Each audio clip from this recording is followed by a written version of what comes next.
Huwag mo nga siyang pinapaalala sa akin dahil nakakahiya. For the first time, napahiya ako sa isang guy. Kahit na-type ko siya, ayoko na siyang pag-usapan. Nakalimutan ko na nga siya eh. Mapangasar na tumawa si Sash.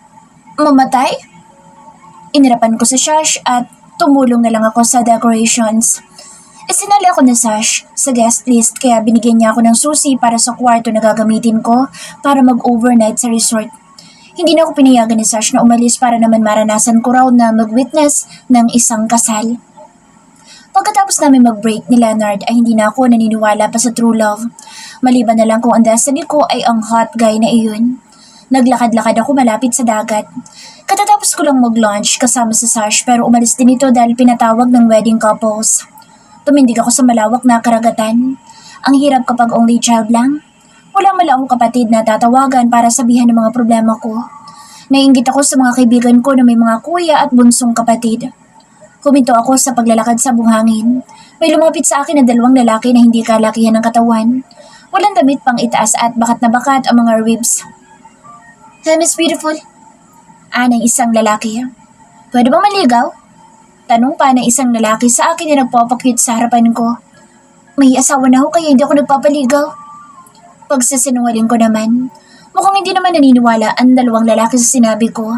Tinawanan lang nila ako at tinawakan pa nilang braso ko. "Bitawin siya!" Bulyaw na isang lalaki na palapit sa amin. "Sino ka ba?" Nakangising tanong na isang lalaki sa tabi ko. Bumilis ang tibok ng puso ko habang nakatingin sa lalaki na sa harapan ko. "Siya bang asawa mo, miss?" Tanong sa akin na isang lalaking nakahawak sa braso ko. "Bigyan ba kayo?" Muling sigaw nito.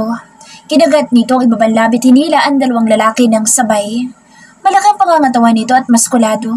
Pakiramdam ko nga nakaangat na sa buhangin ng dalawang lalaki dahil sa ginawa nito. Wala itong shades na suot at nakabukas ang polo t-shirt nitong suot. Kitang-kita ang maskulado nitong katawan. Umalis ang dalawang lalaki sa harapan namin sa takot. "We met again, Monica." Nakangiting sabi nito sa akin. "Siguro naman hindi mo nakapagbibintangan ng kung ano-ano dahil tinulungan kita." Oh gosh, hanggang balikat lang niya ako. "It was a mistake, Mr. Naningkit ang mga mata ko. "Your name?" "Gabriel." Nakangiti ito sa akin. "It was a mistake, Gabriel." "Fine, I'm sorry." Napipilitan kong sabi sa kanya dahil iniligtas niya ako.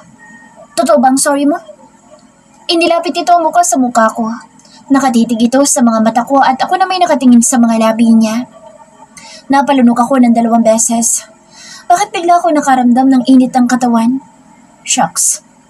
"Namumutla ka, Monica." Inilayo nito ang mukha sa mukha ko. "Wala ka bang kasamang kaibigan?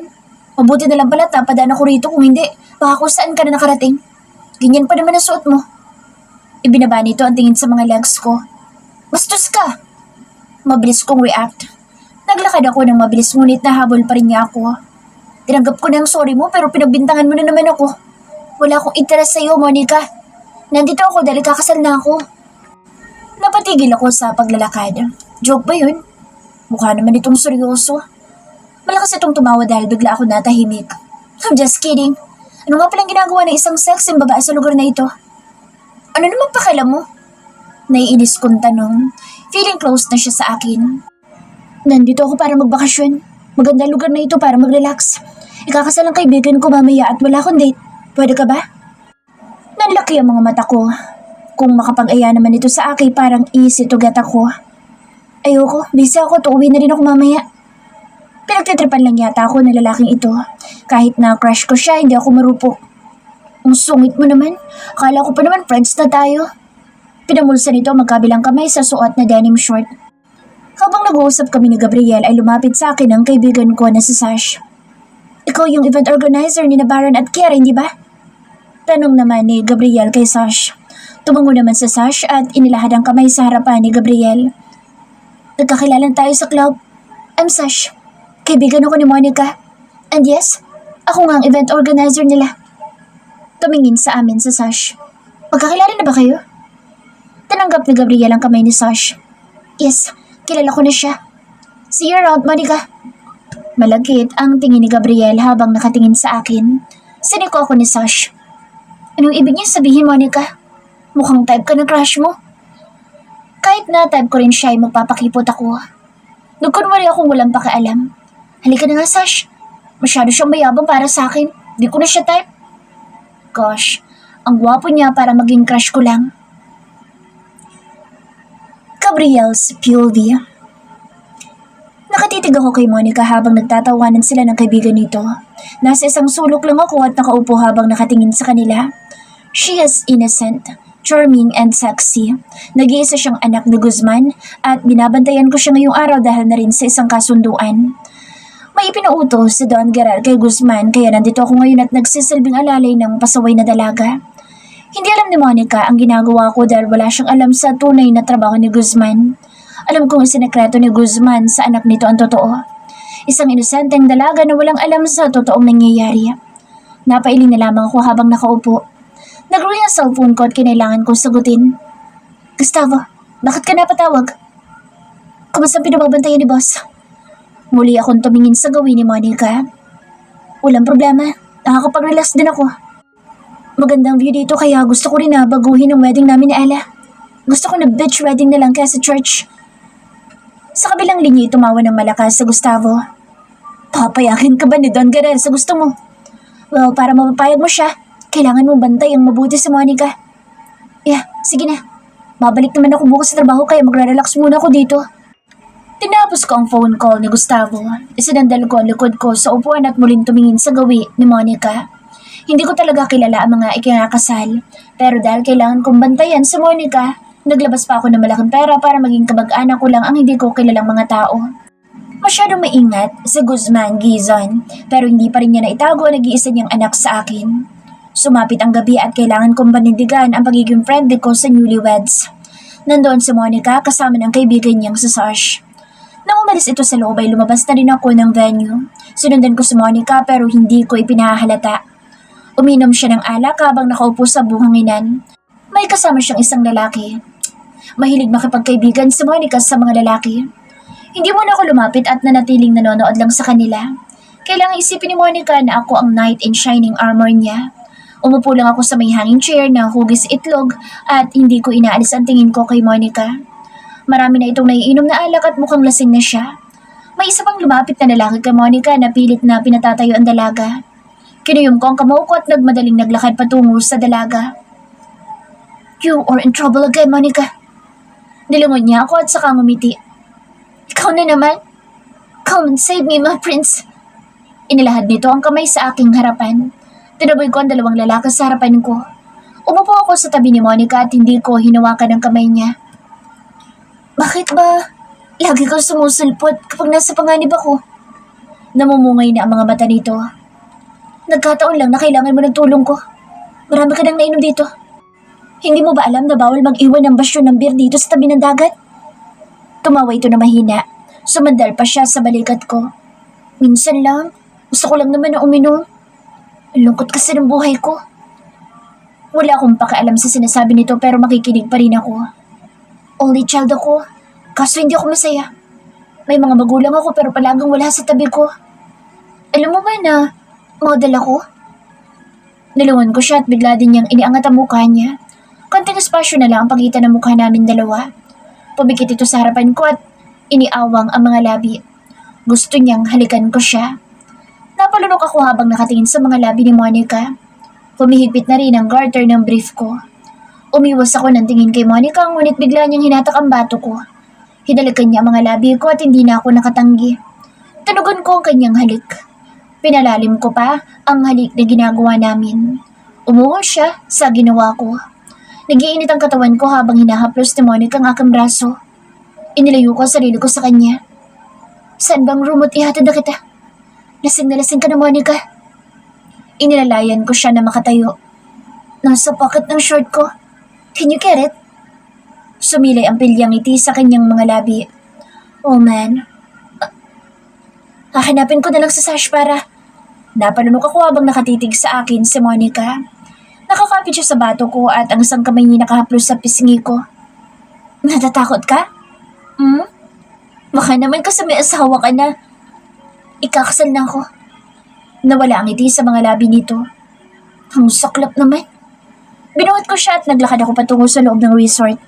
Inuupo ko siya sa may silya para hanapin si Sash, pero hindi ko naman makita ang kaibigan niya. No choice ako kundi buhatin siya at dalhin sa kwarto ko. Pinahiga ko siya sa kama at kinumutan. Hindi ko naman maawat ang alaga ko na gustong magwala. Daddy, nilungon ko siya habang binabanggit si Guzman.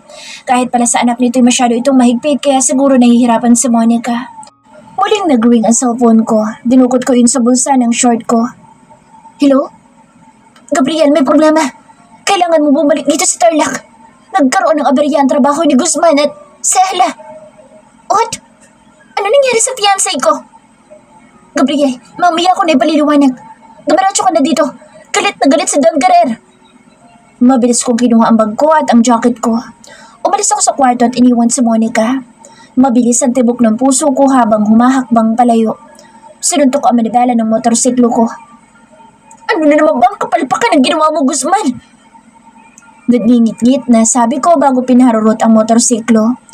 Pagdating ko sa hideout ay nakabulagta na ang mga tauhan ni Guzman sa labas.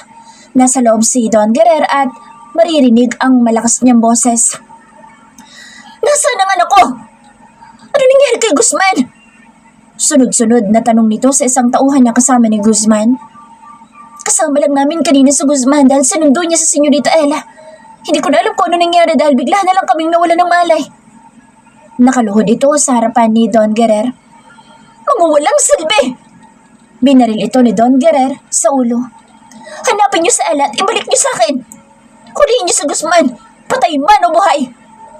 Nagsialis ang mga tauhan sa harapan ni Don Guerrer. Gustavo, ano ba talaga nangyayari? Nag-aalala kong tanong dito. Gabriel, kailangan natin mag-usap. Sumunod kayo ni Gustavo sa opisina ko. Emilio, linisin mo mga kalat na ito. Utos pa ni Don Guerrer sa isang tauhan. Sumunod kami ni Gustavo sa kanya. Nawawalang anak ko, Gabriel. Trinaydor tayo ni Guzman. Matagal na niya ito binabalak para magiganti sa akin. At idinamay pa niya ang anak ko. Galit na naiiyak na sabi ni Don Guerrer. Kinuyom ko ang aking mga kamay. Ako na bahala. Gabriel, huwag ka magpadalos-dalos. Mabala naman sa akin ni Gustavo. Tutulong ako sa paghanap kay Ella. Kailangan natin siya makita. Hindi ko makakaya kapag may mangyaring masama kay Ella. Lumapit sa akin si Don Guerrer. Hindi sana ito mangyayari kung pumayag ako na may kasal na kayo kaagad ni Ella. Patawarin mo ako, Gabriel. Hindi ako umimik dahil galit din ako kay Don Guerrer kung bakit pati sa Ella ay nadamay. Hindi kami magkasundo ni Don Guerrer pagdating sa pamumuno sa triad pero ibang sitwasyon ngayon. Kailangan kong hanapin ang babaeng mahal ko at ibalik siya ng buhay. Ibabalik ko dito ang babaeng mahal ko, Don Guerrer. Gustavo, puntahan mo sa Monica. Hindi siya pwedeng mawala sa paningin natin ngayon. Seryosong sabi ko kay Gustavo. Nagtungo ako sa kwarto ko at kinuha ko ang caliber 45 na baril ko. Inilagay ko iyon sa tagiliran ko at saka umalis na ng hideout. Hahanapin ko si Guzman saang sulok man siya ng mundo magtago. Monica's POV. Sapok ang aking ulo nang magising ako. Sobrang sakit ng ulo ko at nahihilo pa ako. Hindi ko natatandaan kung ano ang nangyari kagabi. Lumabas ako ng kwarto at nakita ko si Sash na mukhang hinahanap ako. Monica, saan ka ba natulog kagabi? Nag-aalala ko sa'yo, baka kung napano ka na. Okay ka lang ba? Inilalayan ako ni Sash na maupo sa bench. Saan ba ako natulog kagabi? Lumabas ako sa kwarto na yan eh. Tinuro ko ang isang silid. Kanino naman kayang kwarto yan? Tatanong ko sa security. Iniwan ako sandali ni Sash at nagtungo ito sa personal ng resort. Bumalik din ito kaagad sa tabi ko. Monica, natulog ko sa kwarto ni Gabriel. May nangyari ba sa inyo? Pili ang tanong nito sa akin. Ha? Hindi naman ako hubad na nagising kaya tingin ko walang nangyari sa amin. Sobra lang ako lasing na lasing kagabi. Pasensya ka na, nag-alala ka pa tuloy sa akin. Kaya mo na ba? Ang mabuti pa maligo ka na lang muna sa room ko. May extra akong damit. Pwede mong gamitin iyon. Not your style kaya pagtsagaan mo na lang. Inalalayan niya akong makatayo. Salamat sa pag-aalala mo sa akin, Sash. Wala yun. Mabuti na lang walang masamang nangyari sa iyo kundi lagot ako sa parents mo.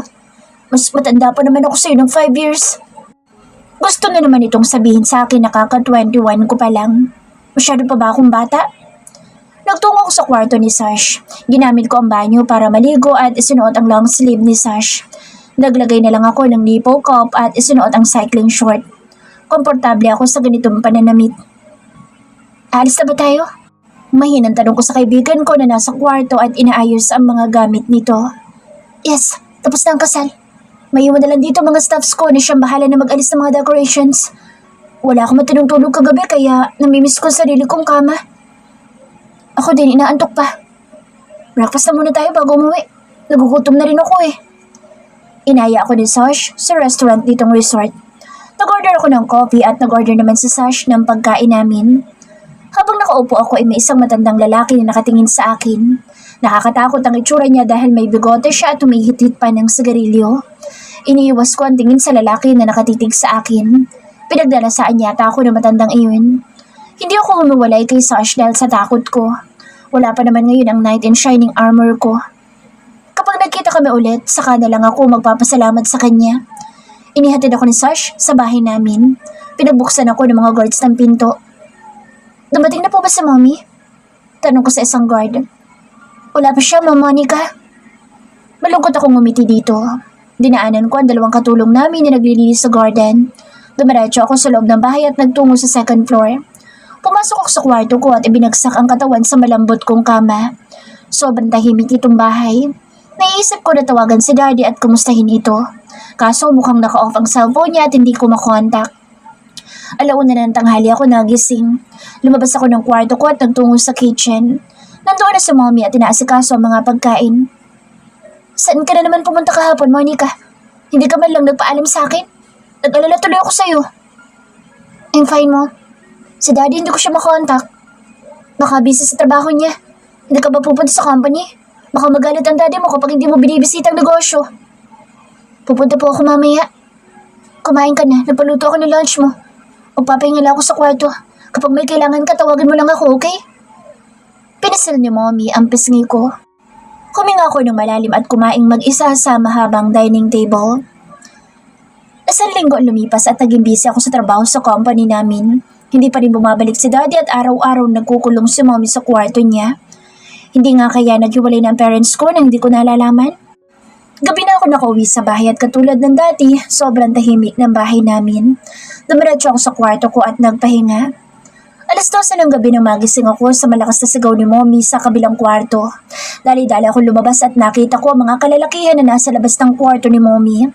Nakatakip ang mukha nila at may mga baril. Lumabas mula sa pinto si Mommy. Duguan ang mga labi at magulo ang buhok. Kasunod niya isa lalaki na nakatakip din ang mukha. Nasaan si Guzman? Sigaw nito sa aming dalawa ni Mommy. Monica, anak! Mahinang sambit ni Mommy habang gumagapang palapit sa akin. Mga demonyo kayo! Sino ba kayo at anong kailangan niyo sa amin? Wala dito si Daddy! Kung kailangan niyo ng Sinunggaban ako na lalaki at marahas na itinayo. Hinawakan niya na mahigpit ang braso ko. Ilabas niyo si Guzman! Kung ayaw niyong madamay kayong dalawa ng mahal mong ina! Matalim ang mga mata ng lalaki habang nakatingin sa akin. Ano bang kasalanan sa inyo ni Daddy? Umiiyak kong sigaw. Halugugin niyo ang buong bahay. Kailangan ko malaman kung saan lupalop ng mundo nagtatago sa Guzman. Binitawan ako ng lalaki. Mommy, ano ba nangyayari? Umiiyak kong tanong dito. Anak, hindi ko rin alam. Hinahanap nila sa akin ang daddy mo. Umiiyak din na sabi ni Mommy. Nanginginig ang buo kong katawan sa takot. Armado sila at malalaki ang katawan. Anak, umalis ka na. Dumaan ka sa back door. Kunin mo yung pera na nasa ilalim ng carpet. Nandun din ang susi ng kotse natin. Sige na anak, humingi ka na ng tulong. Pabulong na sabi sa akin ni Mommy. Pero paano po kayo? Natatakot kong tanong. Ako na bahala sa sarili ko, anak. Sige na. Kailangan mong mabuhay at makahingi ng tulong. Hinaplos ni Mommy ang aking pisngi. Patawarin mo kami ng daddy mo, anak, kung nadamay ka pa. Hindi ko na naintindihan ang sinasabi ni Mommy. Naguguluhan ako sa nangyayari ngayon. Natatakot ako para sa buhay naming dalawa. Sige na anak, kumilos ka na habang hindi sila nakatingin. Kahit nalabag sa loob ko yung sinunod kong utos ni Mommy sa akin, Nagtungo ako sa backdoor at kinuha ang pera. Bumaba ako sa ladder at nang makababa ako ay nakita ko ang isang lalaki na patungo sa gate. "Tigil!" Sigaw niya sa akin. Habang tumatakbo akong palabas ng bahay namin, nagpaputok ito ng baril. "Sinabi ng tumigil ka!" Muli nitong sigaw sa akin. Nanginginig ang mga tuhod ko sa paghinto ko. Nasa harapan ko ang mga walang buhay na katawan ng security guards namin at ng dalawang katulong. Nasupok ko ang aking ibabang labi at nahulog sa harapan ko ang perang hawak ko. Nilipitan ako ng lalaki at hinawakan ng mahigpit sa braso. "Boss, nandito ang babae!" Sa aking likuran, naririnig ko ang mga yabag nilang palapit sa akin. Nanlambot ang mga tuhod ko at halos hindi ko magawang lumingon sa kanila. "Katapusan na ba namin ni Mommy?" Umiiyak ako habang nakaluhod sa lupang kinatatayuan ko kanina. Namamanid ang aking mga kamay at paa sa takot. Hindi ko alam kung ano ang gagawin ko. Kahit na magmakaawa ako sa kanila, hindi nila ako gustong pakinggan. "Miss, huwag mo na kaming pahirapan. Sabihin mo lang kung nasaan ang daddy mo para mabilis." Malakas na bulyaw sa akin ang lalaki na nakatayo sa aking harapan. Pinisal nito ang aking muka at marahas na iniangat ang aking baba. "Wala akong alam. Bakit maayaw ninyong maniwala sa amin ng Mommy? Sino ba kayo?" Natatakot kong tanong sa kanila. Kinasa na isang lalaki ang baril at itinutok iyon sa ulo ni Mommy. Nanginginig ako sa takot habang nakatingin kay Mommy na duguan habang nakahandusay sa lupa. 1 metro ang layo namin sa isa't isa. Lumapit ang isang lalaki at sinabunutan ang buhok ni Mommy. Pagkatapos ay itinutok nito ang baril na hawak. Nakatakip ang mukha nilang lahat. Mata lang ang nakikita ko sa kanilang lahat. "Magmamatigas ka ba talaga?" Sigaw sa akin ng isang lalaki. "Ako na lang ang patayin niyo, parang ahawan niyo na. Huwag niyo itamay si Mommy. Pakiusap." Halos lumuhod ako para magmakaawa sa kanila. Hindi ako nakikinig sa mga pakiusap. Ang kailangan kong malaman kung saan niyo tinago si Guzman. Malaki ang kasalanan niya sa akin at kailangan niya magbayad. Naiintindihan mo ba ako, ha? Pinahid ko ang luha sa aking mga mata. "Magkano ba? Ilan bang kailangan niyo para umalis na kayo dito?" Tumawa ng malakas ang lalaki. "Hindi perang kailangan ko. Hindi kayang tumbasan ng perang ginawa sa akin ni Guzman. Buhay ang kinuha niya, kaya buhay din ang sisingilin ko." Itinulak ako ng isang lalaki na nasa tabi ko. Pinadapaan niya ako at tinakpan ng itim na tela ang aking ulo. Malakas na putok ng baril ang narinig ko, kasabay noon ang malakas na sigaw ni Mommy. Nanginginig ang katawan ko sa sobrang takot. Ako na bang isusunod nila? Mga demonyo sila. Pinatay nila si Mommy. Nangihina ako habang iniisip ang nangyari. Tuluyan akong bumagsak sa lupa at naramdaman ko na lang na may nagbubuhat na sa akin. Wala akong lakas para manlaban. Nawala na ako ng pag-asa. Pinatay nila si Mommy at ako na ang isusunod nila. Si Daddy? Ano ba talaga ang kasalanan niya? Tuluyan akong nawala ng malay at nang magising ako, nasa isang malaking kwarto na ako. Nakahiga sa malambot at malaking kama. Malakas akong napasigaw. Umangon ako sa kama at nagtungo sa nakasarang pinto. "Pakiusap! Palabasin niyo ako rito! Makakuha kayo sa akin!" Pagsusumamo ko, muli akong tumingin sa kamang hinigan ko. May nakalagay doon na isang magandang wedding dress, kasama na isang pares na white sandals at mga mamahaling alahas. Pinahid ko ang aking mga luha na walang tigil sa pag-agos sa aking mga mata. Namamaos ng aking lalamunan sa kakasigaw upang makahingi ng tulong. Binalingan ko ang nakasarang bintana. Nagtungo ako sa isang pintuan ngunit nakasarado din iyon. Wala akong nakikitang pag-asa para makatakas sa kamay ng mga lalaking iyon. Umupo ako sa ibabaw ng kama. Bibing umuusal ako ng tulong mula sa itaas. Ayoko pang mamatay. Ayokong hanggang dito na lang ako sa mundo. Narinig ko ang pagbukas ng pinto. Mabilis kong dinampot ang isang sandals. Naiisip kong gamitin iyong depensa para sa sarili ko. "Gising ka na pala." Anang isang tinig. Mabilis ang tibok ng puso ko. Nagtago ako sa ilalim ng kama. Palapit ng palapit ang hakbang nito. "Lumabas ka na dyan. Wala kang ibang pagtataguan." Narinig ko ang pagkasa ng baril. Nakikita ko na ang makinang na sapatos ng lalaki sa harapan ko. Kinagat ko ang ibabang labi ko. Isa. Dalawa. Mabilis akong lumabas mula sa ilalim ng kama. Nakatalikod ito sa akin. Wala na itong takip sa muka. May hawak itong baril at nakita kong hinipan nito iyon. Please, maawa ka. Unti-unti itong humarap sa akin at laking gulat ko nang makita ko sa Gabriel na seryosong nakatingin sa akin. Ikaw? Ako nga, Monica. Pinatay mo si Mommy. Bakit mo hinahanap ang daddy ko? Malakas na sigaw ko sa kanya habang umiiyak. Dahil pinatay niya si Ella. Pinatay ng tatay mo ang magiging asawa ko. Kaya dapat lang napagdusahan mong kasalanan ni Guzman sa akin. Hindi ako makapaniwala sa sinasabi niya. Hindi ko naiintindihan. Wala kang naiintindihan dahil wala kang alam, Monica. Katulad ko, masamang tao ang tatay mo at trinidor niya ako. Kaya ikaw ang kabayaran sa buhay na kinuha sa akin ni Guzman. Nakikita mo ba ang wedding gown na iyan? Nilapitan niya ako, tinawakan ng mahigpit sa aking braso. Tingnan mong mabuti ang wedding gown na dapat sana para sa asawa ko na pinatay ng tatay mo. Tinula ko siya pero sobrang lakas niya. Natumba ako sa ibabaw ng kama, sa tabi ng wedding gown. Itinutok sa akin ni Gabriel ang baril. Hubad! Mahigpit kong niyakap ang aking sarili. No! Ayoko! Dinaganan niya ako at pilit na inaalis ang aking damit hanggang sa mapunit iyon. Please, wag! Maawa ka sa akin, Gabriel! Maawa? Pinatay ni Guzman ang puso ko, Monica. Ngayon mo sabihin sa akin kung dapat pa ba ako maawa. Muli niya akong dinaganan at pilit na hinahalikan sa leeg. Tama na! Tumigil ito sa paghalik at pagyapos sa katawan ko.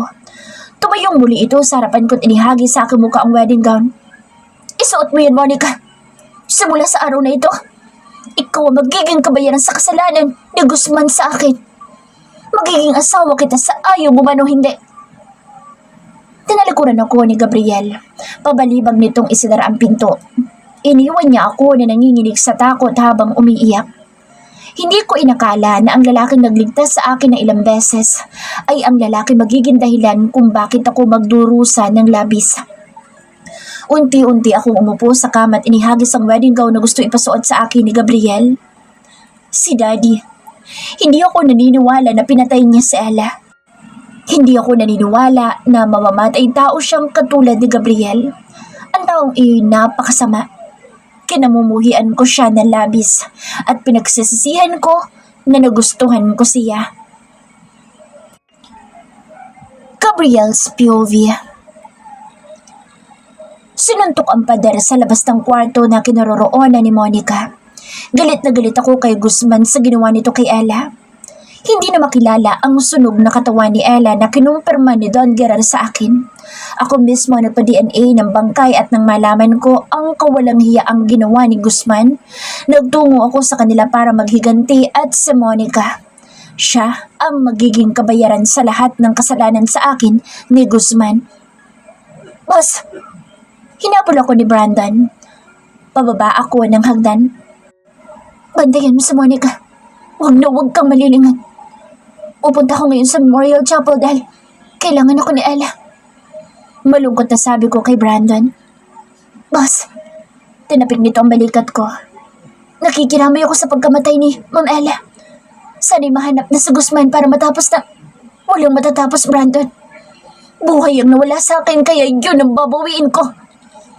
Malakas na sabi ko. Nagtuloy ako sa pag-alis ng bahay ko. Hindi ko na nararamdaman na tumitibok ang puso ko ngayon. Nawala na sa akin ang lahat. Ang pamilya ko at ngayon naman ay si Ella.